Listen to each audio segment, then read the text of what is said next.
Now, before we go on to this week's road test review of the new Fiat 500 electric, it is of course that time where I ask you to like the video. So subscribe to the channel and press the little bell button down below so you receive notification of when the next video goes live. Given our Italian flavour this week, we'll be so grateful if you do that. We'll send you all a cappuccino. Anyway, back to the car.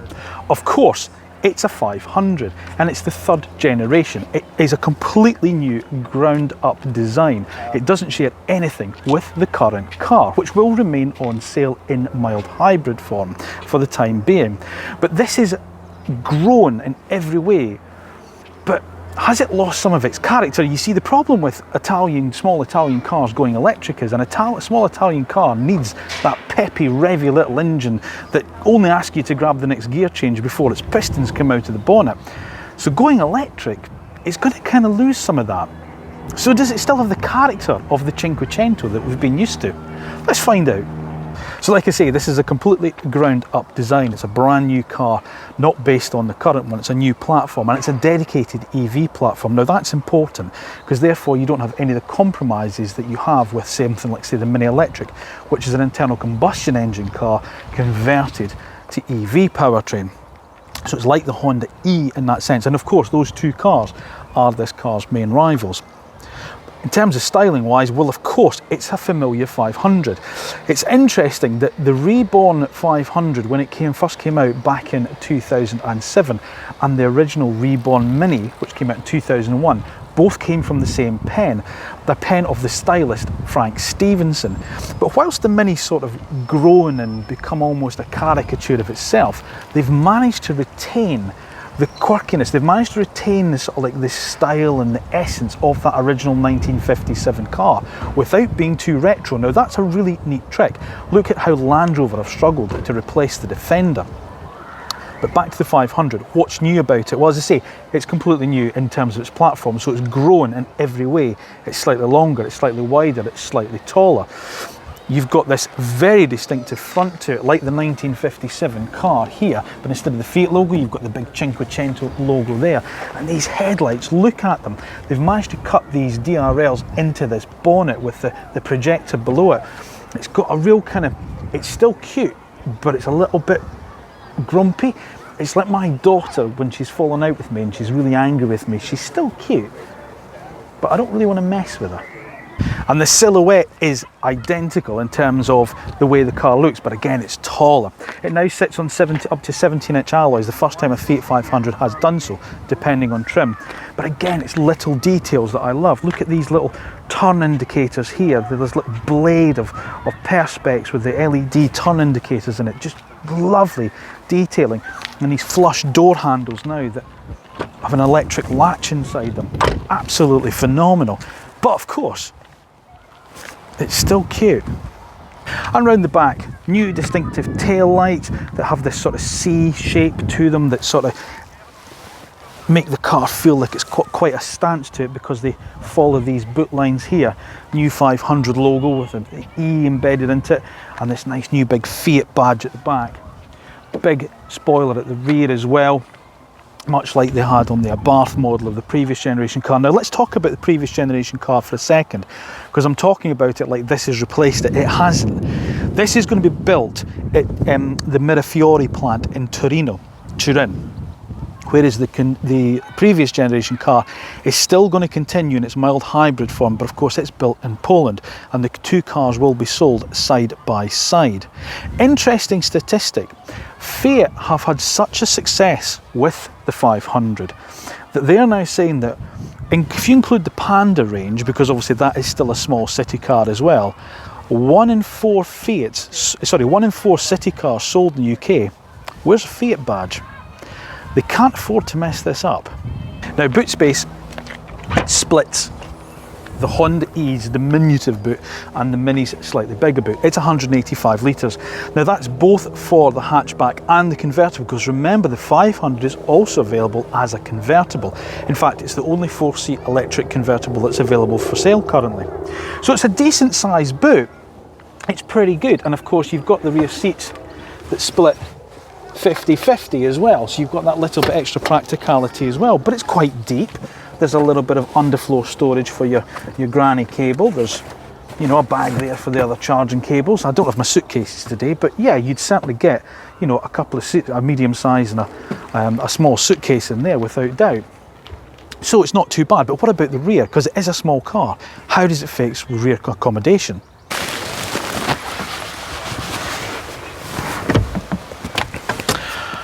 All right, look, it's not massive back here, okay? This is seat set up for myself, and yeah, I'm kind of tight up against it. But actually, do you know what? For kids, it's going to be all right. You're probably going to not be carrying many 4 adults in a new Fiat 500.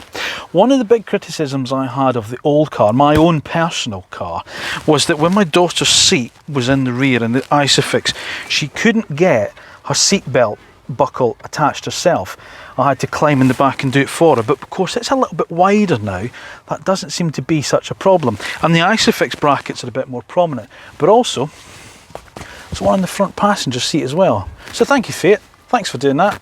That's handy. Now, much like the outside, the interior follows a similar design ethos. In other words, simplistic, but with a modern sort of twist to it. It's got the similar circular binnacle that we had on the previous model, this lovely bit of painted dashboard across here, and depending on the trim level will depend obviously on what infotainment system you get. Now the base trim level, the Action model, just comes with a smartphone cradle, so in other words it's your smartphone that's your infotainment system, but then you move up through the trims and it's either a 7.5 inch or this 10.25 inch touchscreen that's mounted high up on the dash. Now it's interesting, this design of touchscreen, the reason it's there is, we're told by the design team, is designed to sort of like mirror, if you'll pardon the pun, the original 1957 car's interior mirror being mounted on the dash. So there you go. But it's little touches that they've done in here that I really, really like. There's a wireless charging pad in here for your mobile, but also here it's embossed with the Turin skyline. In the sort of like the door handles, it said it's made in Torino with a little embossed logo of the original 1957 car. And everything's really clean, and there's an open floor design here, which is quite nice, with this sort of like centre console that's not dissimilar to the Honda E's, where you've got this sort of like a little fold down cup holder here and some storage and another cup holder there. You've got your driving mode selection here and your volume for your radio, and your park, reverse, neutral and drive for your transmission mounted on the dashboard, whereas obviously the previous generation car has the gear stick there. So again, they've sort of like used traditional design that's been there before from the 1957 car and the 2007 car to really give a sort of modern twist to this new one. And I think it looks great. I think it's really distinctive in here. It's a much nicer interior to spend time in than the Minis, if I'm being honest with you. Okay, you don't have the big screens of the Honda E, but I do think it's a better design than the Minis. I like this nice little elegant 2-spoke steering wheel that reminds me both of the Hondas and my original classic 500 that I had. There's little instead of door handles, you've got the little electric buttons to open the door like you do have on the outside. Yeah, it's really, really different in here. But the seat material is one thing I do want to talk about, because this is what's called sequel. Now, Fiat have gone really out of their way to talk about sustainability and environmental impact. The launch we're at today is a carbon neutral launch. And sequel as a material is made up of recycled plastics, 20% recycled plastics, which come from the world's oceans. Well done, Fiat. I applaud you for that. Now, the new Fiat 500 comes in choice of 2 battery sizes. There's a smaller 24 kilowatt hour battery, which should give a WLTP range of around about 118 miles, but that's only available in the lower powered Action model. When you move into the higher trim levels, you get a bigger 44 kilowatt hour battery, which gives you 199 miles WLTP range. Now, that's significantly more than both the Honda and the Mini give you. Also as well, the higher battery car will also take charging speeds up to 85 kilowatts, meaning you can go from 0 to 80% full in 30 minutes. But slightly more impressive than that is the fact that you can add 31 miles of range in just 5 minutes. I mean, 31 miles, think about that. If your daily commute is just a few miles, it's only going to take 5 minutes to add up maybe a few days worth of commuting. Pretty good.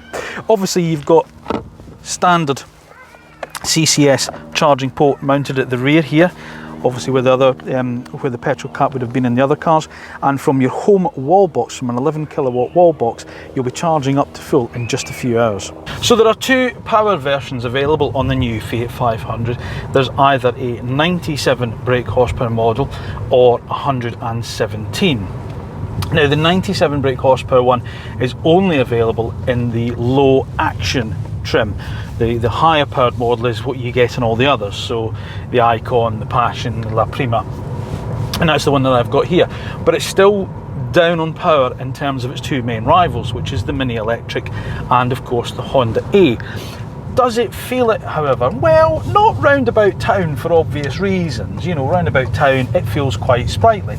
I think once you get up more into the open roads, you'd certainly feel the difference, and it's certainly not going to have the sort of like the performance dynamics of the Mini, for instance. It feels like a very different car in terms of that. It's very much the ethos of the 500. It is a city car. But of course, with the extended range that you get with the bigger battery, the 42 kilowatt hour battery, which gives up to 199 miles, don't think you are limited to within the city limits, because the car is capable of much longer journeys. How does it feel in terms of the 500, however? How does it feel like a Fiat 500? Is the character of a Fiat 500 still there in the drive? Well, yes, it is, because you sit sort of on the car rather than in it like you do in the Mini and the Honda. And it still feels, although it's grown in every size, it still feels like a small car. It still feels, you know, small and compact and quite tight in here. Now, they might find that as a criticism, but it's not really meant to be, because part of the appeal, I think, with the 500 is the compact nature of it, and is a proper little Italian city car. The dashboard layout is very, very clear. It's they've managed to get, as I said before, that kind of fusion of sort of like modernity with simplicity and a little bit of luxury, believe it or not, because it does feel like a quality product in here. The painted dashboard, which obviously mirrors the outside. I've got this really nice sort of little two-spoke steering wheel, which is just the right size. It's got a nice feel to it. The seats themselves, well, they sort of remind me of my old little Fiat 500 20-er. They've got a little bit of bolstering at the side, but there's not that kind of figure-hugging seat you'd expect. But they're quite narrow as well. Fiat have designed the interior of this car, so there's no centre console, there's no gear stick, obviously up here there was in the old car, but there's now this plinth in the middle with the mode selectors, volume, some storage, and the electric park brake, but it's at the height of the seats, so it feels almost like a bench seat. And they say that that's deliberate, because they want to make it feel romantic inside. Their words, not mine. Anyway, back to the drive.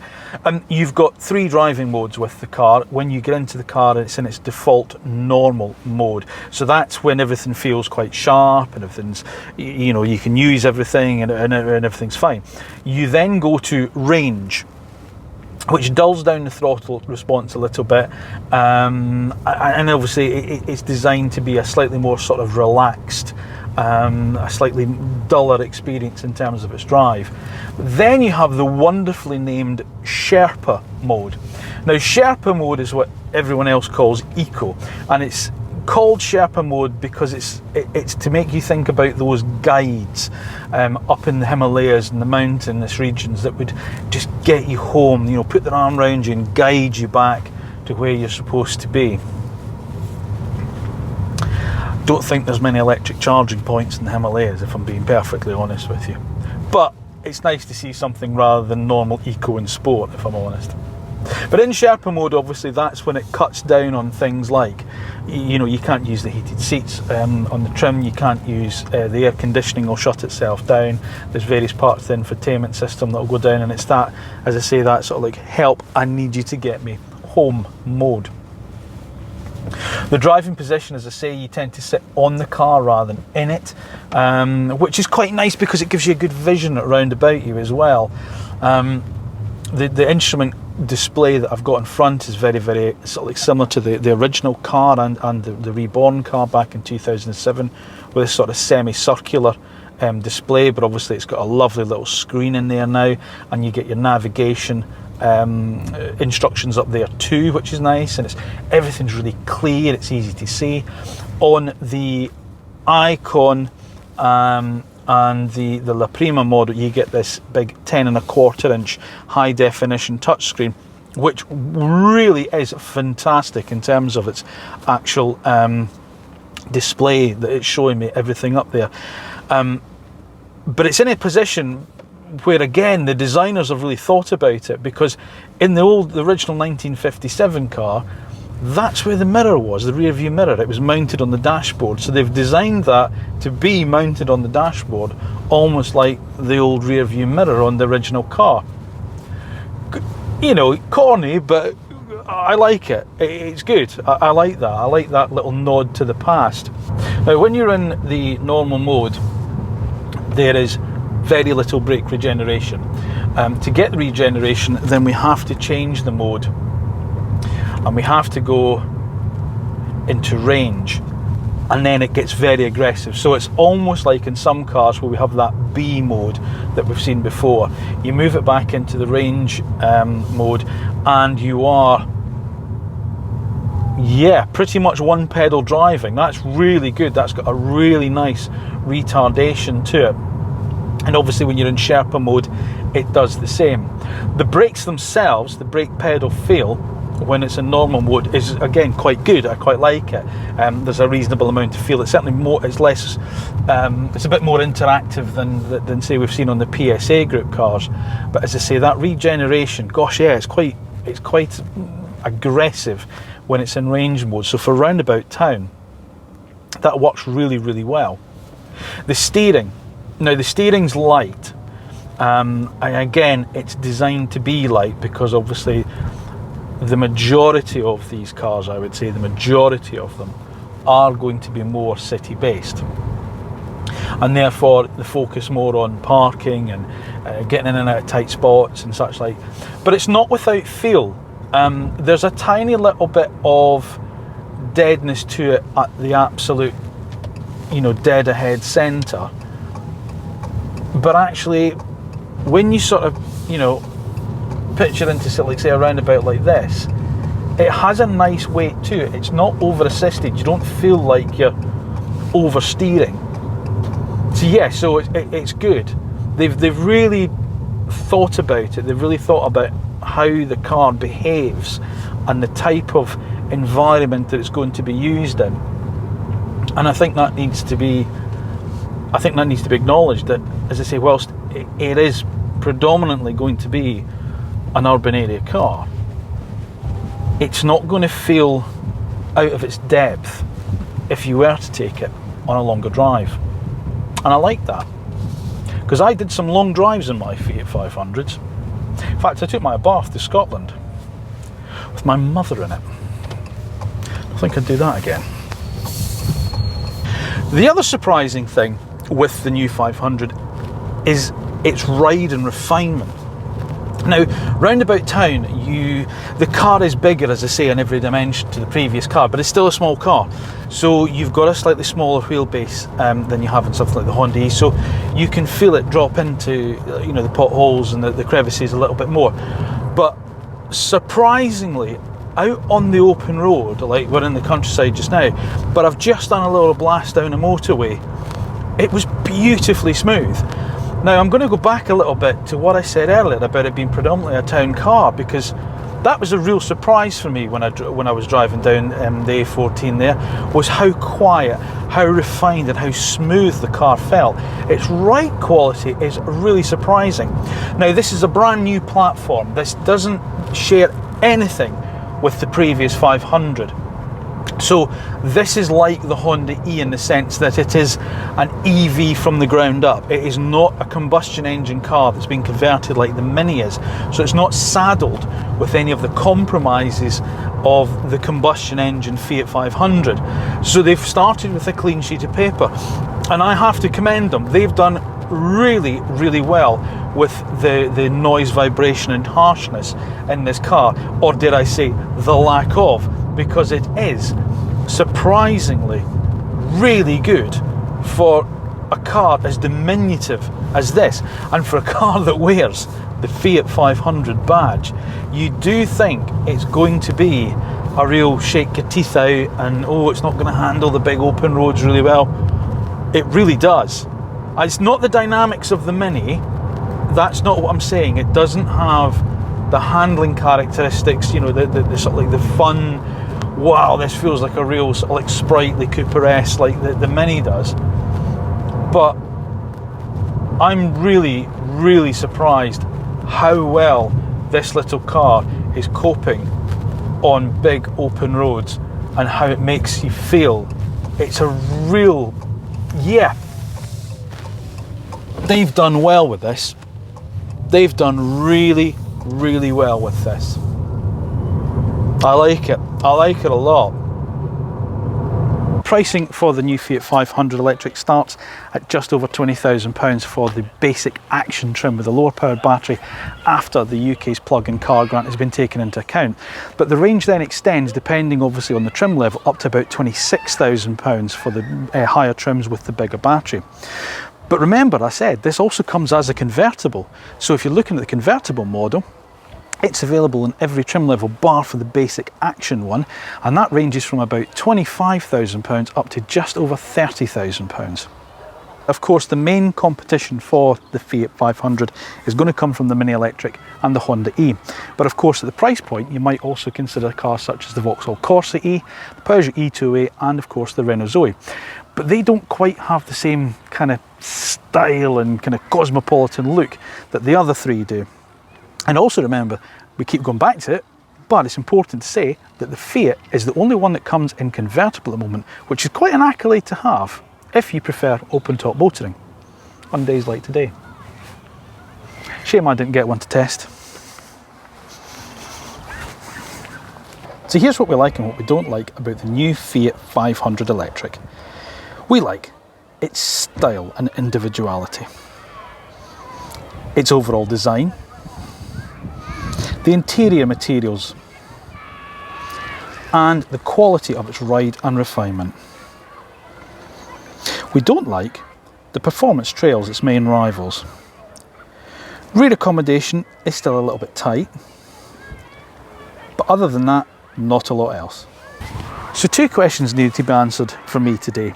And the first one is the new Fiat 500 electric worthy of that iconic Cinquecento badge? Does it deserve its place in the hallowed halls of great small Fiats? And I think the answer is an emphatic yes.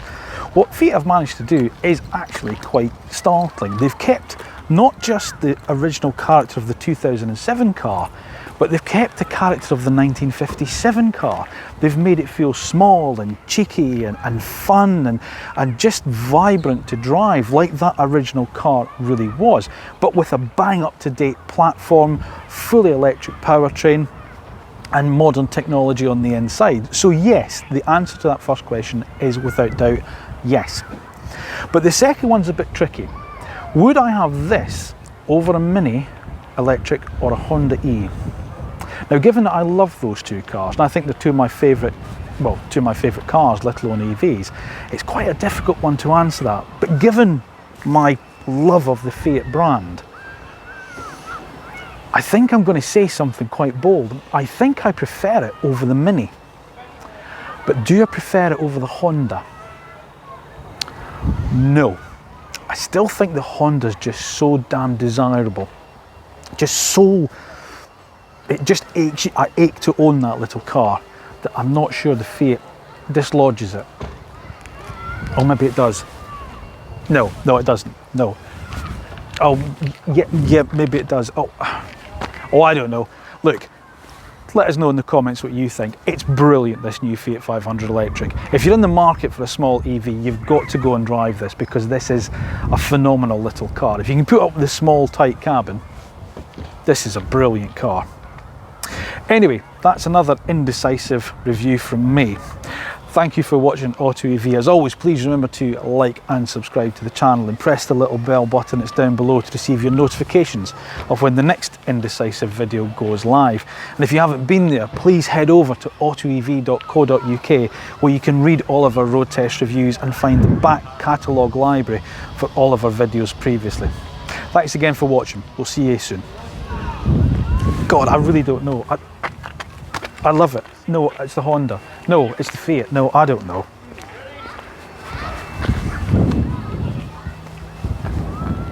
So, you've watched our video. It's now my job to tell you to like and subscribe and press the little bell button to receive notification of when our next video is uploaded.